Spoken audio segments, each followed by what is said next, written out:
The Adventures of Tom Sawyer by Mark Twain. Longman Simplified English Series. Read by Kanitha Silat. Chapter 19. Prize Day. The summer holiday was approaching. The teacher always grew severer than ever, for he wanted the school to do well on Prize Day. His stick was seldom idle now, and Mr. Dobby's punishments were very energetic ones to order and parry.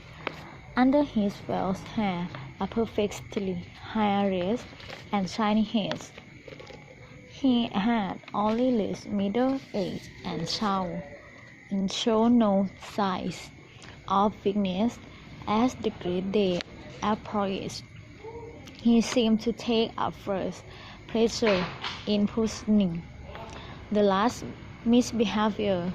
The result was that his smallest boys spent their days in terror and their nights in planning revenge.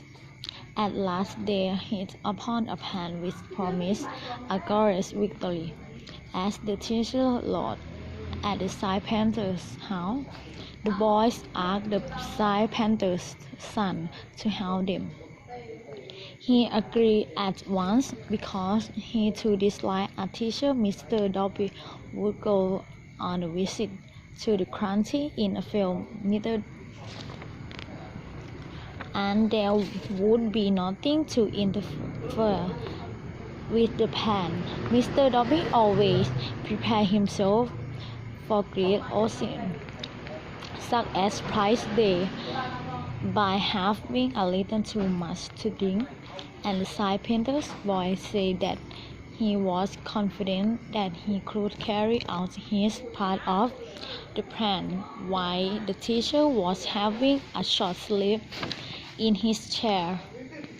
Then he would have him awake at the right time and hurry away to school. The great occasion arrived. At 8 in the evening, the school was brightly lighted and decorated with flowers. The teacher sat in his armchair upon the platform with his blackboard behind him. He was very cheerful. In front of him were rows of chairs occupied by most important people of the town and by the parents of the pupils.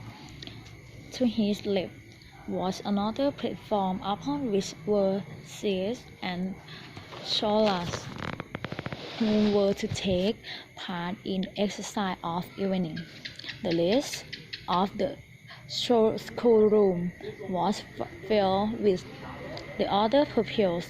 The exercise began. A very little boy stood up and cheerfully recited, "You scarcely expect one of my age to speak in public on stage," accompanying himself with the painfully exact and stiff motions which a machine might have made, supposing a machine of beat trifle out of order. A little child girl murmured, "Mary has a little lamb," was loudly applauded, and sat down blushing and happy. Tom Sawyer stepped forward with one confidence and launched into "Give me liberty or give me death" speech with 5 words, and broke down in the middle of it. The teacher frowned and discomposed the disaster. Tom staggered for the time, and then tried utterly defeated.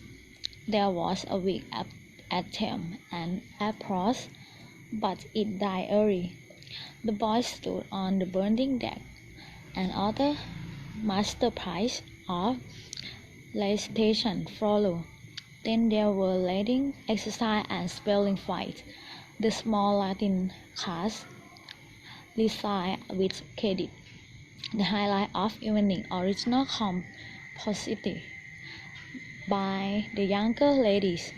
Now come, each in her turn step forward to the edge of the platform, clear her throat, held up her paper which was thick with patty libel, and proceeded to read with special attention to expression and punctuation.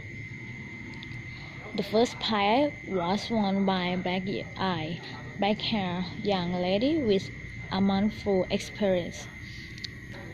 Her composition on a version was conditioned and finished after of evening and the mayor of the village. After delivering the prize to her made a warm speech, in which he said that it was the finest thing he had ever listened to and that it was worthy of the country's greatest achievement. Now the teacher put his chair aside, turned to his back to audience, and began to draw a map of America on blackboard, upon which exercise through geography class, but he did not eat very badly because his hand was under charity. A low laugh ran round the room. He knew what was wrong and set himself to right it. He rubbed out lies and remade them, but his laughter grew louder, and with good reason. There was a storeroom above, and entrance to it was at above his head. Down through his opening came a cat hanging from string, tied round her body. She had arranged festoons about her head and jaws to prevent her from making a noise as she slowly escaped. The curve upwards and seized the string with her claw, then swung downwards and clawed at the air. The laughter grew louder and louder. The cat was within 6 inches of the teacher's head, down a little lower, and she seized his fell hair with her disappeared claw, held it, and was snatched up into the storeroom in an instant with her prize still in her possession. And how the light blazed from teacher's harassed head! For the side painter's boy and covered it with gold pants that broke up the minute the boy had had their revenge